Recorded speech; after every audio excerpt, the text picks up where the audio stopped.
Aïe, aïe, aïe, aïe, aïe, aïe, aïe. Bonne question. Quand faut-il utiliser the en anglais? Alors, déjà, ce n'est pas the, ce n'est pas f, ok?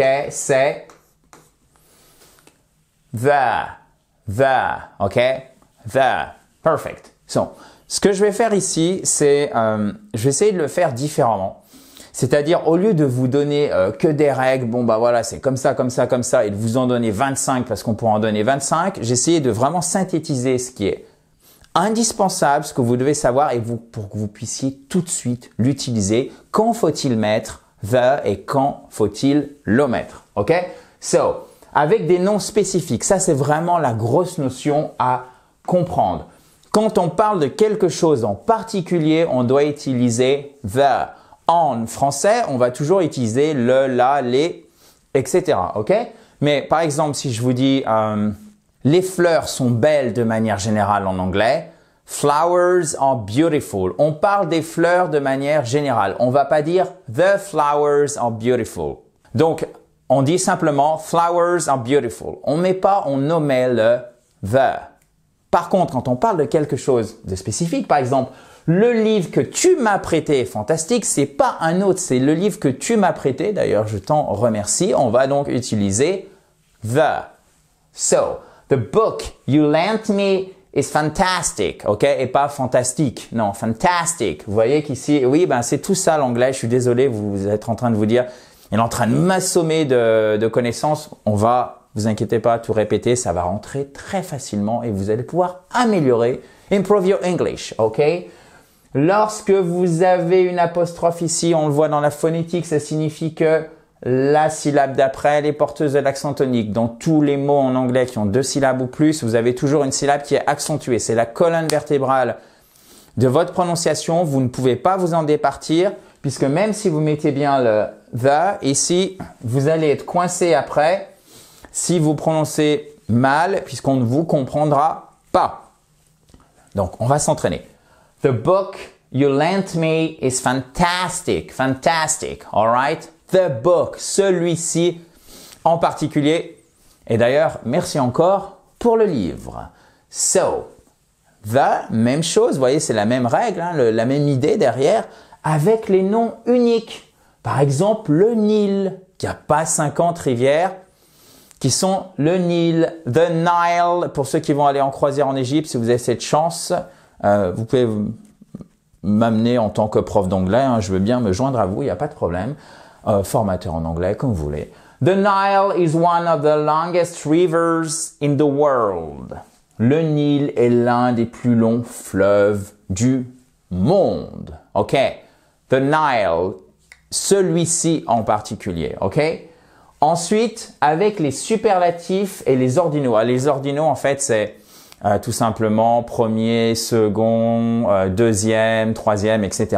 Ordinaux, en fait, derrière, vous avez ordonné, quatrième, cinquième, etc. OK?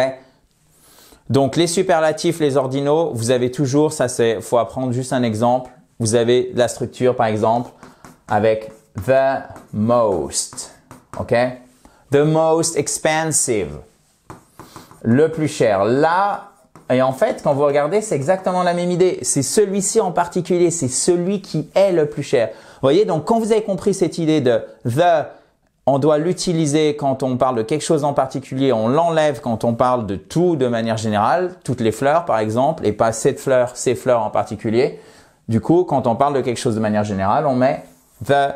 For example, she's the best student in the class. Elle est la meilleure élève de la classe. This rule applies to the first time you do something. La première fois, et c'est pas to the second time ou c'est pas tout le temps. Non, the first time, okay?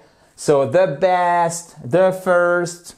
Ça c'est vraiment des exemples clairs et que vous pouvez retenir par cœur pour vous dire ok, là il faut mettre the. Mais en fait, je suis sûr, vous savez au moins la moitié de ce qu'on est en train de dire ici. Maintenant, on est en train de polir tout ça pour rendre votre anglais au niveau que vous aimeriez avoir. Un super niveau. Peut-être que c'est déjà le cas. Dans ce cas-là, c'est une simple révision. Si c'est pas le cas, on apprend ensemble. Bien évidemment, d'ailleurs, vous pouvez tout télécharger, chers amis, tout ce que vous voyez ici. Vous pouvez faire le quiz d'application en cliquant sur le i en haut à droite. Et si vous ne voyez pas le i en haut à droite, vous avez le lien qui est juste en dessous, notamment si vous êtes sur tablette ou sur mobile. Et j'en profite ici pour vous dire qu'il vous reste jusqu'à ce soir minuit pour devenir membre, si vous le souhaitez, d'un des programmes phares de iSpeak Spoken, qui est parler anglais dans les 60 jours qui viennent, qui est pour les faux débutants, les grands débutants, les débutants, ceux qui ont un niveau pré-intermédiaire pour aller jusqu'à un bon niveau d'anglais. Et si vous voulez voir la page de présentation, même chose, vous cliquez soit sur le i en haut à droite, soit sur le lien qui est juste en dessous. Alors, continuons toujours avec notre joie et notre bonne humeur habituelle. Bon, même chose, au pluriel pour parler de groupes spécifiques parce que ça marche au singulier, ça marche au pluriel. Ici, on a vu the Nile, the book, the best student, mais ça marche évidemment au pluriel. The cars parked outside are new. Les voitures garées dehors sont nouvelles, voyez? C'est ces voitures qui sont garées dehors, c'est pas les voitures de manière générale. Si comme moi, vous trouvez que les voitures sont chères de manière générale, vous pouvez dire « Cars are expensive ». Là, ça sera de manière générale. J'aurais pu dire « too expensive », mais c'est une autre discussion. Par contre, c'est ce que je vous expliquais tout à l'heure, vous allez l'omettre quand il s'agit de manière générale d'un groupe, d'accord? Quelque chose qui est non spécifique, ou avec aussi les noms abstraits. La vie est imprévisible, c'est la vie de manière générale.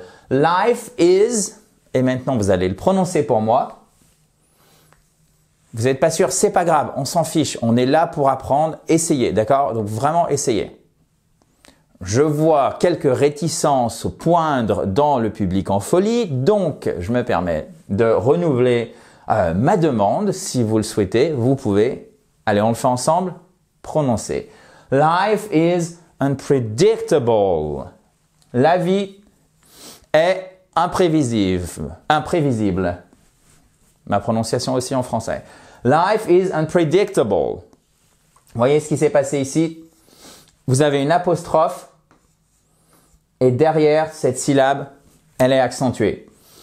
Unpredictable. Mais comme c'est un nom un peu long, donc il pourrait un peu s'écrouler sous son propre poids au niveau prononciation, on lui a mis un petit soutien ici, qui a un accent tonique secondaire, donc c'est pour ça que vous voyez une sorte d'apostrophe qui est inversée, c'est-à-dire qu'elle n'est pas tout en haut comme une apostrophe classique, mais elle se trouve là tout au début en bas et c'est un accent tonique secondaire. Ça veut dire qu'on appuie un petit peu, là on prend une impulsion de départ, unpredictable, et pour bien asséner, si je puis dire, notre accent tonique sur ici la troisième syllabe, puisque ce mot en comporte 5.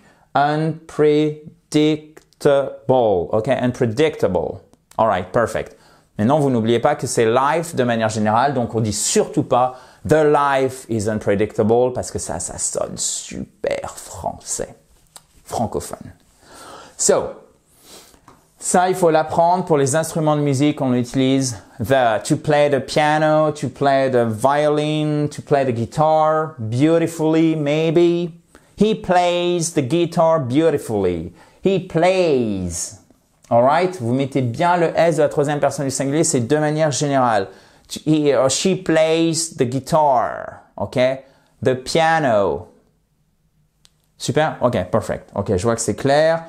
Passons à la troisième et dernière slide, chers amis, pour parler d'un groupe de personnes aussi, par opposition en fait au reste. Alors, je précise que cet exemple n'est pas une affirmation politique. Moi, je fais de la grammaire, ok? Que ça soit bien clair. The rich should pay more taxes. Je fais de l'anglais. Les riches devraient payer plus d'impôts. Ou the rich should pay less taxes, si vous préférez. Mais par contre, faites votre propre avis. Moi, ce que je veux, c'est que vous disiez the rich. Et voyez ce qui s'est passé. Comme c'est un adjectif qu'on a utilisé sous forme de nom, je répète, c'est un adjectif, rich, être riche, to be rich. On peut l'utiliser sous forme de nom, comme on pourrait dire the poor, mais vous ne mettez pas de S, vous dites pas the riches. Non, faites bien attention ici, vous ne mettez pas de S. Mais c'est les riches par opposition au reste de la société, donc en particulier, spécificité, on utilise donc the. Perfect. Maintenant, pour les noms géographiques, et la même chose, ou pour qui ont des, alors il y a des règles spécifiques, mais c'est très simple. Lorsque vous avez plusieurs parties pour former un pays, par exemple, le Royaume-Uni, uni parce qu'il y a plusieurs parties. The United Kingdom, alright? Vous mettez the. Les États-Unis, the US, the United States, les États-Unis, parce qu'il y en a combien? 50, ok? Donc vous avez 50 États, donc c'est plusieurs parties, donc on doit utiliser the. Donc quand vous avez par exemple un pays qui est formé de multiples îles, on dira the. The Philippines is an archipelago. Archipelago. Archipelago. Ok, archipelago. Même chose ici, vous avez votre accent tonique secondaire. On l'avait vu juste avant. Unpredictable, vous vous souvenez ici? C'est exactement le même schéma. Archipelago. Archipelago. Les Philippines sont un archipel. Par contre, quand on parle de l'Italie, et là je pense que tout le monde sera d'accord, Italy is beautiful. Sans le the.